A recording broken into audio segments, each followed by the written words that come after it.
For our first problem, we're going to solve this system of equations using the addition or elimination method. What I notice about these two equations is that the coefficient of the x term in the first equation, the 15, is a multiple of the coefficient of the x term in the second equation, the 3. That's going to help us solve this by elimination or addition. I'll recopy the first equation, and then I'll multiply every term in the second equation by -5. Multiplying by -5 gives me opposite coefficients on the x terms. So when I add the two equations, the x terms add to give me 0. The y terms, when they're added, give me -17y, and the constant term on the right side is 85. Now we'll just divide both sides by that -17 to get our solution for y, which is that y equals -5. To find the value of x, we can substitute that -5 in either of our equations. And I'm going to pick the second equation simply because the numbers look a little bit friendlier. And it doesn't have any subtractions, and I know that the subtractions can sometimes make mistakes. So we'll substitute -5 in the equation for the y. So now we have 3x minus 10 equals -13. If we add that 10 to both sides, we have 3x equals -3, and divide both sides by 3 to get x equals -1. So it looks like our solution written as an ordered pair is -1, -5. But let's check to make sure we found the solution. To check, we'll have to make sure that when we substitute -1 for x and -5 for y in both equations, that we get a true statement in both equations. So let's go ahead and do that and see what happens. In the first equation, we can substitute -1 for x and substitute -5 for y. That gives us -15 plus 35 equals 20, and 20 equals 20, which is a true statement. So our solution does check in the first equation. Now let's see if it checks in the second equation, the 3x plus 2y equals -13. We'll do the same thing. We'll substitute -1 in for x and -5 in for y.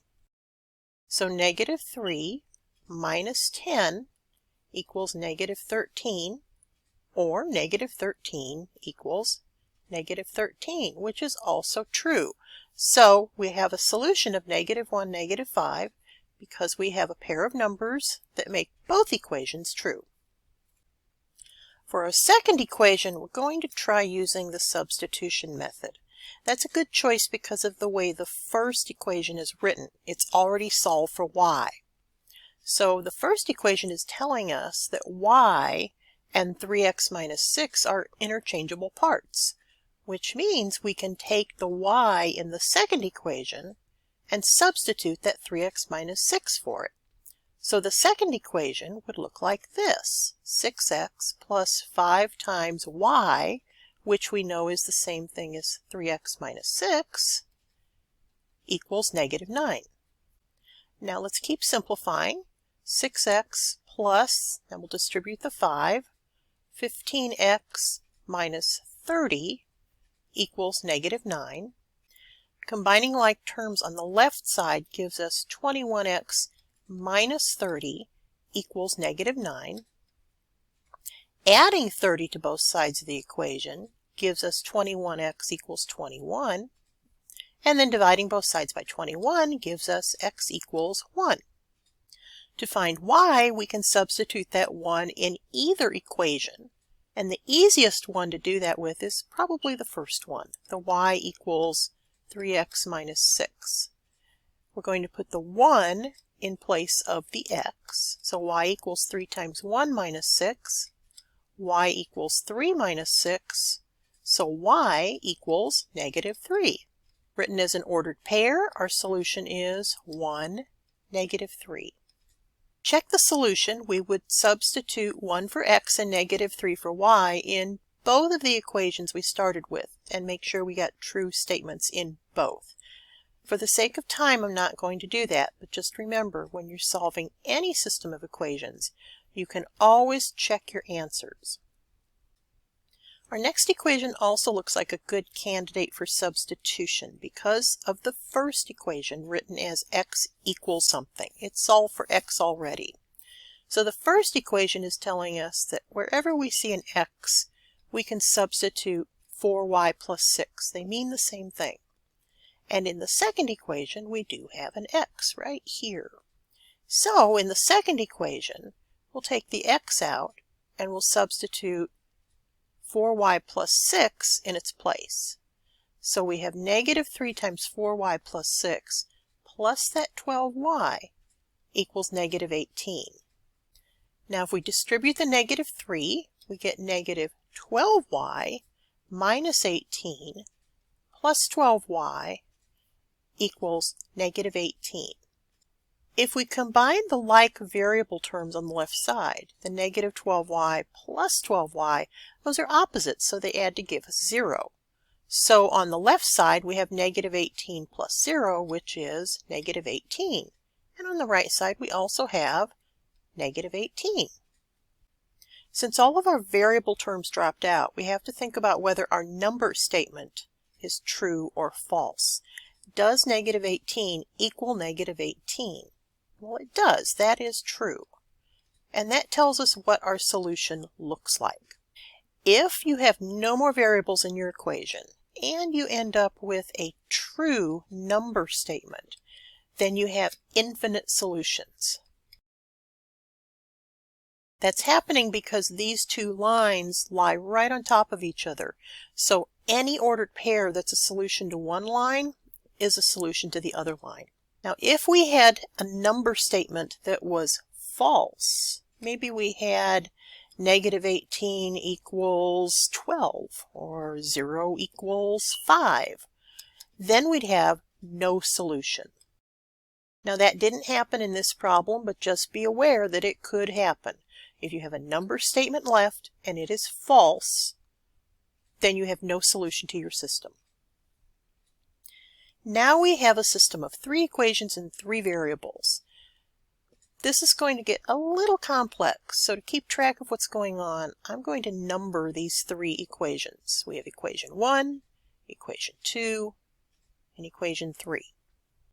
The first thing we have to decide is which variable are we going to eliminate twice. So we have to pick a pair of equations to eliminate a variable and a different pair of equations to eliminate the same variable. I'm going to choose to eliminate the y's, and I'll do that by taking equation 1 and multiplying everything in the equation by 2 to get 16x minus 2y plus 4z equals 30. And then I'm going to add that to equation 2 just as it is. X plus 2y minus z equals negative 7. You can see that the y terms are opposites, so when we add these two equations, the y terms are going to add to give us 0. 16x plus x will give us 17x. 4z plus negative z is plus 3z, and 30 minus 7 is 23. Let's call that new equation in just x and z equation 4. We'll need it in a little bit. But now we have to go back to the 3 original equations and eliminate a y again. And I can see that we can do that if we take this equation 1 that we multiplied by 2. Let me just recopy it. It was 16x minus 2y plus 4z equals 30. And now I'm going to add that to equation 3, which is 2x plus 2y minus 3z equals negative 10. Once again, the y terms are opposites, negative 2y plus 2y. So when we add, the y terms add to give us 0. 16x plus 2x is 18x. 4z minus 3z is plus z. And then 30 minus 10 is 20. That new equation in x and z we're going to call equation 5. Now let's rewrite equation 4 and equation 5 one under the other so we can see what we've got. We've got 17x plus 3z equals 23. And we've got, for equation 5, 18x plus z equals 20. The easiest variable to get rid of this time is the z. If we rewrite equation 4 as 17x plus 3z equals 23, but then take equation 5 and multiply it by negative 3 to give us negative 54x minus 3z equals negative 60. Now we've got opposite coefficients on our z terms. So if we add, we get negative 37x, the z terms add to give us 0, equals negative 37. And if we divide both sides of that by negative 37, we get x equals 1. Now we'll work our way backwards and look at equations 4 and 5 and pick either one of them out to solve for z. I'm going to pick equation 5. Equation 4 would work just as well, but I'm going to go with 5, which is 18x plus z equals 20. We said that x is 1, so 18 times 1 plus z equals 20. 18 times 1 is 18, so 18 plus z equals 20. Subtract that 18 from both sides, and we get z equals 2. So now that we know what x is, and we know what z is, let's go back to any one of our 3 original equations to find the value for y. I'm going to look at equation 2, which is x plus 2y minus z equals negative 7. We said that x is 1, we don't know y yet, and we said that z is 2. So we'll substitute 1 for x and 2 for z. On the left side, we've got 2y, and then 1 minus 2 is negative 1, equals negative 7. Add 1 to both sides, we get 2y equals negative 6, and then divide both sides by 2, and we get y equals negative 3. So written as an ordered triple, x was 1, y was negative 3, and z was 2. To check that, we'd substitute those 3 values in for x, y, and z in all 3 equations and make sure that we get true statements on all of them. In the interest of time, I'm not going to do that, but just keep in mind you can always check your solutions. For our next system, we're going to use substitution again. And we'll do that by rewriting the second equation, solving for either x or y. I think it's a little easier to solve for the x. We just have to add the y to both sides of the equation to get x equals y plus 3. So if x equals y plus 3, that means y plus 3 can be substituted for the x in the first equation.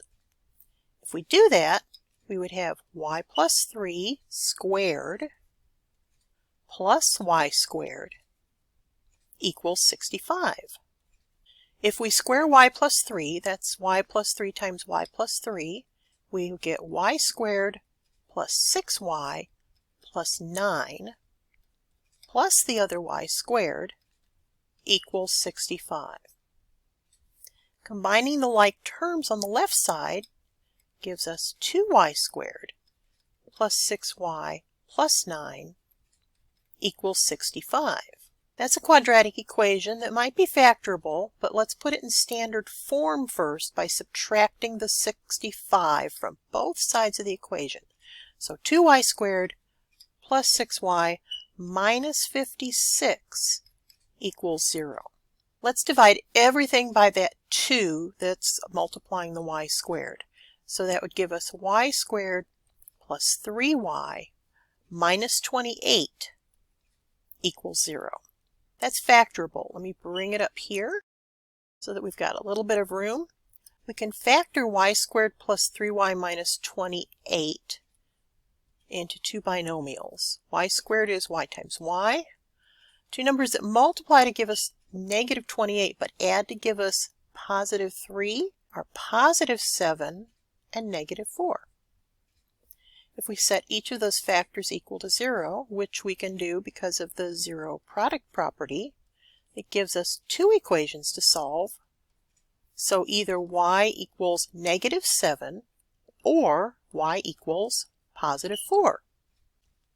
Each of those values of y has a matching value for x. And to find that, we need to go back to either of our two original equations, or we could even go to our substitution equation, which I think might be a little bit easier in this case, because we know that x is y plus 3. So if y is negative 7, x is negative 7 plus 3, so x is negative 4.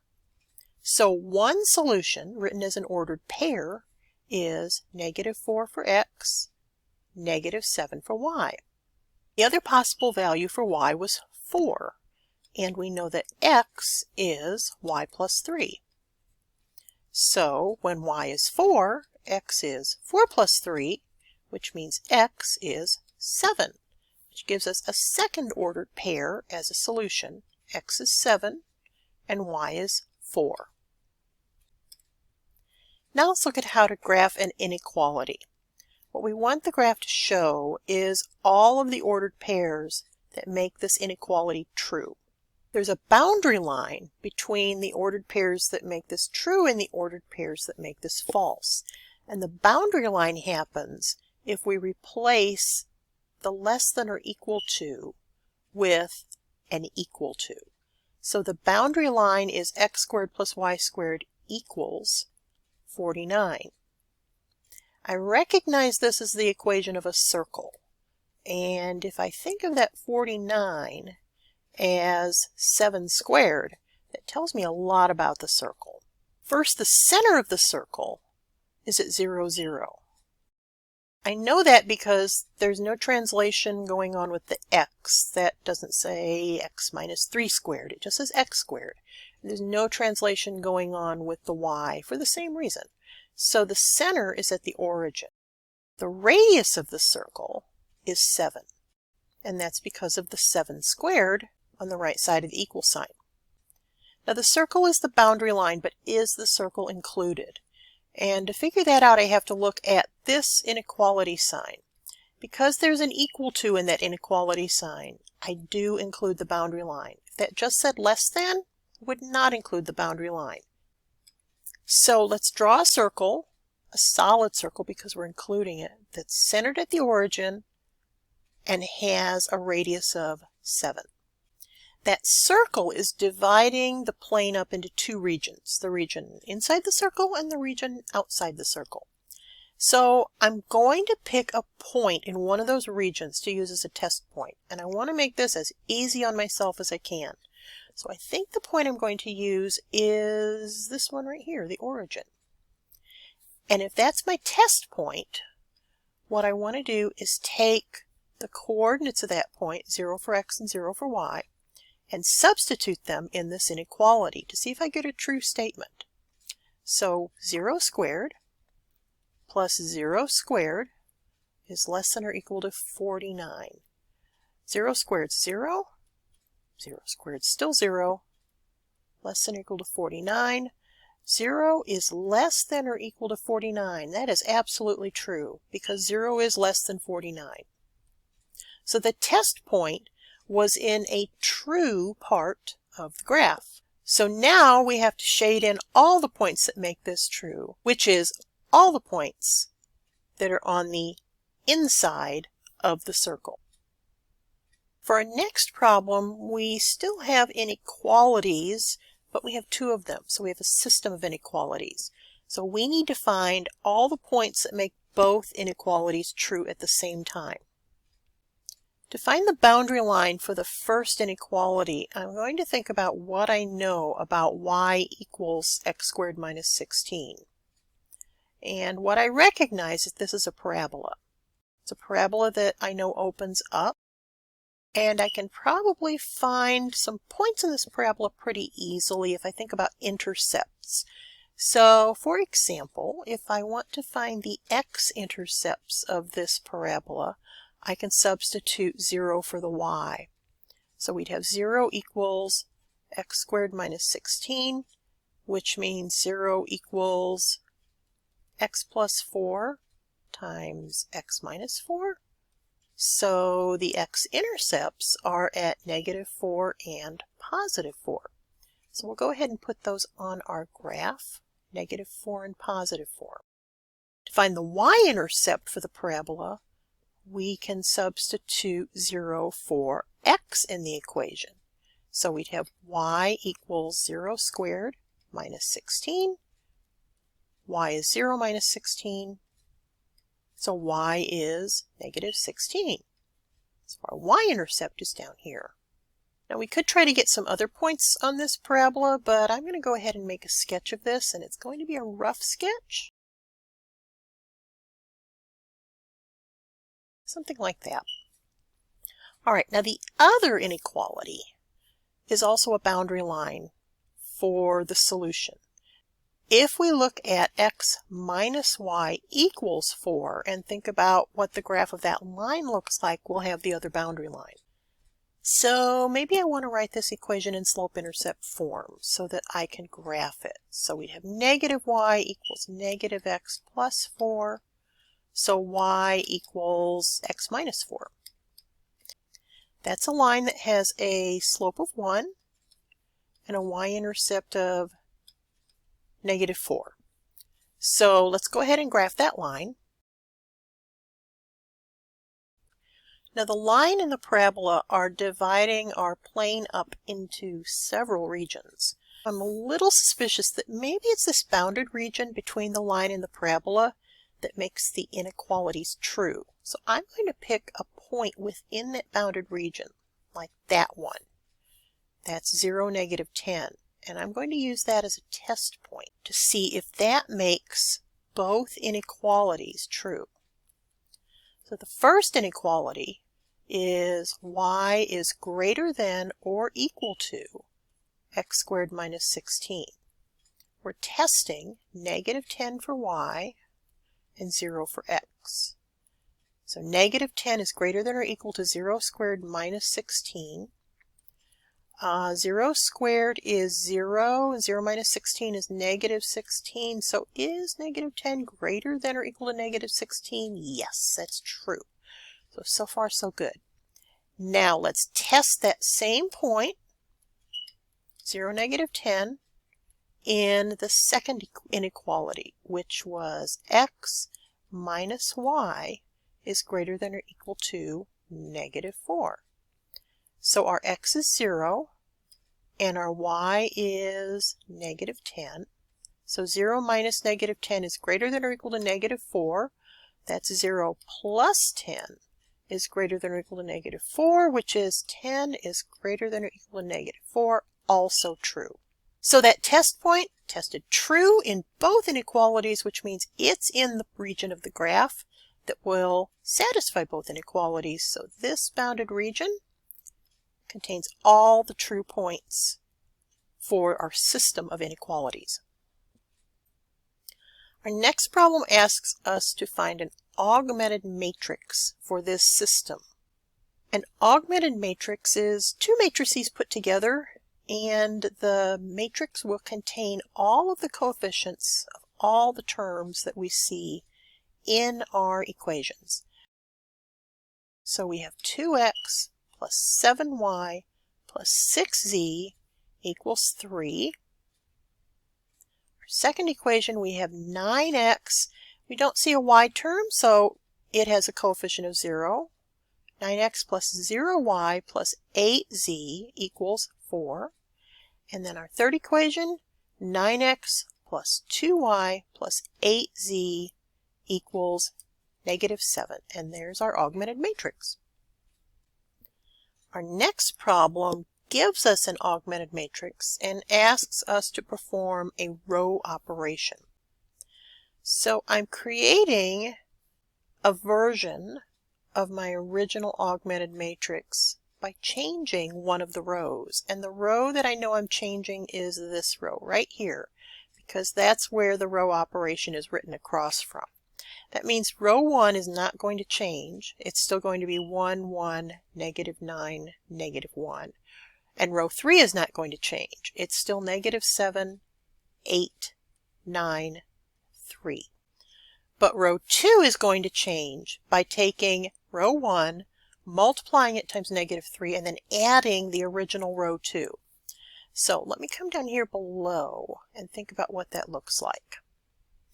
Negative 3 times row 1 would look like negative 3, negative 3, 27, 3. And then row 2, the original row 2 is 3, 9, 4, 3. I want to add those together, so let's do that element by element. So negative 3 plus 3 is 0. Negative 3 plus 9 is 6. 27 plus 4 is 31. And 3 plus 3 is 6. So there's our new matrix. Now we have two matrices that are equal to each other, and one of them contains some variables. We're being asked to find the values for the variables so that these two matrices are equal. So we need to set corresponding elements equal to each other. So I'm going to start with x and 13. I know those have to be equal to each other, so there we have one value of one variable, x equals 13. Now I'll take a look at the 9y and its corresponding element, 27. Those have to be equal to each other. So 9y has to equal 27. Divide both sides of that by 9, we get y equals 3. So there's our second variable. And then z and 14 are corresponding elements. They have to equal, so that's z equals 14. There's our third variable. And our fourth one, 8 equals 8. It sure does. There's nothing more to do with that. So x is 13, y is 3, and z is 14. Now we've got two matrices A and B, and we're asked to use those to solve the equation 2x plus A equals B for x. So the first thing I'm going to do is look at this equation, 2x equals A plus B, and I think I'm going to rewrite it. I'm going to subtract A from both sides. And so I'll have 2x equals B minus A, which means x is half of that, half of B minus A. So let's start by finding B minus A. I'm going to be a little bit careful with this because there is subtraction involved and the order is a little tricky. B comes first. So I'll tell you what, let me just recopy what B is. It's negative 3, 4, negative 2, I'm reading down, and then 6, 7, 2. But we have to subtract A from that. So each of these elements, we're going to have to subtract the corresponding A. So A is 9, negative 4, negative 2. Once again, I'm reading down. And then negative 4, 1, and 8. So that's the subtractions I'm going to have to do. So what does that give me? Negative 3 minus 9 is negative 12. 6 minus negative 4 is 10. 4 minus negative 4 is 8. 7 minus 1 is 6. Negative 2 minus negative 2 is 0. And then 2 minus 8 is negative 6. All right, so that's B minus A, but we know that x is half of that. Half of B minus A, which just means we have to take everything that we see in B minus A and divide it by 2. So negative 12 divided by 2 is negative 6. 10 divided by 2 is 5. 8 divided by 2 is 4. 6 divided by 2 is 3. 0 divided by 2 is 0. And negative 6 divided by 2 is negative 3. So there we have it.